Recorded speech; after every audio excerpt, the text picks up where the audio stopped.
సంస్థలు నిర్వహించిన exit polls ఫలితాల ప్రకారం మనకు జిల్లాల వారీగా ఎలా ఉన్నాయో ఫలితాలు చూస్తూ ఉంటే ఇక్కడ విశాఖపట్నం విషయానికి వస్తే విశాఖపట్నంలో 15 సీట్లుంటే 11 సీట్లలో టీడీపీ జనసేన అండ్ బీజేపీ కూటమి గెలిచే అవకాశాలు ఎక్కువ కనిపిస్తుంటే వైసీపీ మాత్రం ఓన్లీ 2 స్థానాల్లో గెలిచే అవకాశమే మనకు కనిపిస్తుంది అండ్ 2 స్థానాల్లో కీన్ కంటెస్టెంట్ ఉన్నారు. ఓవరాల్గా మనం చూసుకుంటే ఇక్కడ మనం క్లియర్గా చూసుకోవచ్చు మనకు టీడీపీ కూటమి గెలిచే అవకాశాలు ఎక్కువ కనిపిస్తున్నాయి. అండ్ చాణక్య స్ట్రాటజికల్ సర్వే ప్రకారం ఇలా చెప్తున్నారు వాళ్ళు.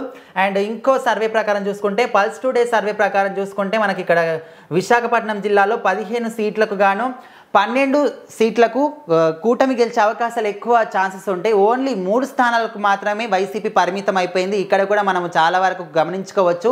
ఓన్లీ సింగిల్ డిజిట్తోనే వైసీపీ ఆగిపోతే డబల్ డిజిట్తోని కూటమి అనేది ముందుకు సాగిపోతూ ఉంది.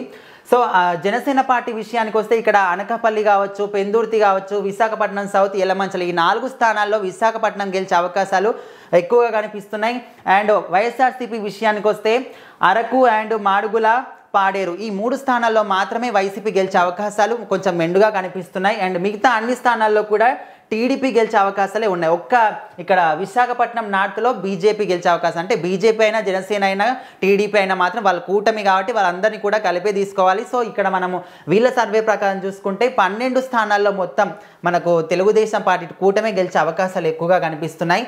అండ్ ఇంకో సర్వే ప్రకారం ఇక్కడ చాణక్యాస్ ఎక్స్ సర్వే ప్రకారం మనం చూసుకున్నట్లయితే ఓవరాల్గా 11 సీట్లు కూటమికి వచ్చే అవకాశాలు కనిపిస్తుంటే ఓన్లీ 1 ఒక్కటే సింగిల్ డిజిట్ మాత్రమే ఇక్కడ వైసీపీ గెలిచే అవకాశాలు కనిపిస్తున్నాయి. కీన్ కంటెస్టెంట్లు 3 ఉన్నారు. వైసీపీ కన్నా కీన్ కంటెస్టెంట్లే ఎక్కువగా ఉన్నారని కూడా మనం ఇక్కడ గమనించుకోవచ్చు. సో ఇక్కడ చూడండి TDP Bheemili and Visakhapatnam east కావచ్చు, గాజువాక కావచ్చు, అక్కడ టీడీపీ గెలిచే అవకాశాలు ఉంటాయి. అనకాపల్లి అండ్ పెందుర్తిలో జనసేన గెలిచే అవకాశాలు ఎక్కువగా కనిపిస్తున్నాయి మనకు. అండ్ ఇక్కడ కీన్ విషయానికి వస్తే ఎక్కువగా మనకు కీన్ కంటెస్టెంట్లే కనిపిస్తున్నారు. సో కీన్ కంటెస్టెంట్ పక్కన మనకు ఎడ్జ్లో ఇక్కడ విశాఖపట్నం సౌత్ విషయానికి వస్తే జనసేన పార్టీకి ఎక్కువ అవకాశాలు ఉన్నాయి కీన్ కంటెస్టెంట్లో. ఇక్కడైతే వెరీ కీన్ ఉందన్నమాట. ఇక్కడ విశాఖపట్నం నార్త్లో వెరీ కీన్ అంటే అక్కడ టగ్ ఆఫ్ వార్ అనమాట, అక్కడ గెలవచ్చు లేకపోతే ఇక్కడ గెలవచ్చు అనే విషయం మనం ఇక్కడ. అండ్ మళ్ళీ విశాఖపట్నం వెస్ట్ విషయానికి వస్తే కీన్ కంటెస్టెంట్ ఎడ్జ్లో టీడీపీ ఉన్నారు, టీడీపీ గెలిచే అవకాశాలు ఇక్కడ మనకు కనిపిస్తున్నాయి. సో అండ్ ఇక్కడ కూడా మళ్ళీ వెరీ కీన్ ఉన్నారు. ఇక్కడ పాడేరులో కూడా వెరీ కీన్ కనిపిస్తుంది. సో అక్కడ కావచ్చు, ఇక్కడ కావచ్చు. సో ఓవరాల్గా మనం చూసుకున్నట్లయితే ఇక్కడ ఎక్కువ మాత్రం కూటమి గెలిచే అవకాశాలే ఎక్కువగా కనిపిస్తున్నాయి. వైసీపీ మాత్రం ఓన్లీ సింగిల్ డిజిట్కే పరిమితం అయిపోయింది. అది కూడా ఎక్కడంటే అరకు వ్యాలీలో మాత్రమే.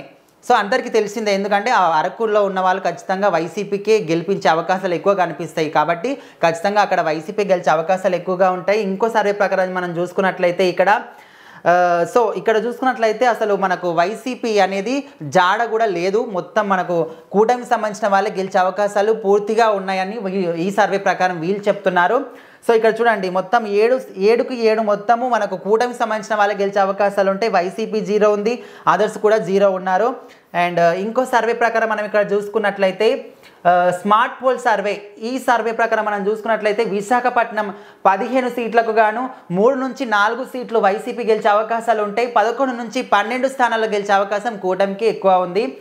అండ్ సో మనకు ఇక్కడ చూసుకున్నా కూడా ఈ ఒక్కటి సర్వే అని కాదు, ఇంకో సర్వే వచ్చేసింది పోస్ట్ పోల్ సర్వే ప్రకారం మనం ఇక్కడ చూసుకున్నట్లయితే విశాఖపట్నం విషయానికి వస్తే సో మనం ఓవరాల్గా ఇక్కడ 11 స్థానాలు గెలిచే అవకాశం మనకు టీడీపీ కూటమికి ఉంటే వైఎస్ఆర్సీపీ ఓన్లీ 4 స్థానాలకు మాత్రమే పరిమితం అయిపోయింది.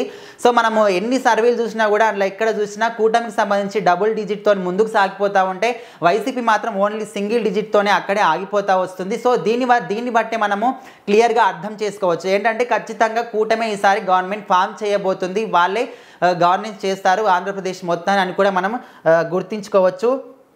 సో ఇక్కడ ఈ సర్వే ప్రకారం పోస్ట్ పోల్ సర్వే ప్రకారం మనం చూసుకున్నట్లయితే టీడీపీ వచ్చేసి ఇక్కడ భీమిలి కావచ్చు, విశాఖపట్నం ఈస్ట్ కావచ్చు, and Visakhapatnam west, Gajuwaka, Chodavaram and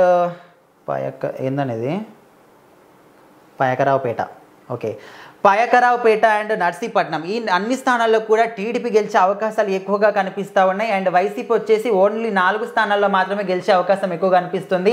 ఎక్కడంటే విశాఖపట్నం సౌత్ కావచ్చు, అండ్ మాడుగుల కావచ్చు, అరకు వ్యాలీ కావచ్చు, పాడేరు ఈ 4 స్థానాల్లో మాత్రం వైసీపీ గెలిచే అవకాశాలు మనకు కొంచెం ఎక్కువగా కనిపిస్తున్నాయి. అండ్ జనసేన పార్టీ విషయానికి వస్తే అనకాపల్లి, పెందుర్తి, యలమంచిలి ఈ 3 స్థానాల్లో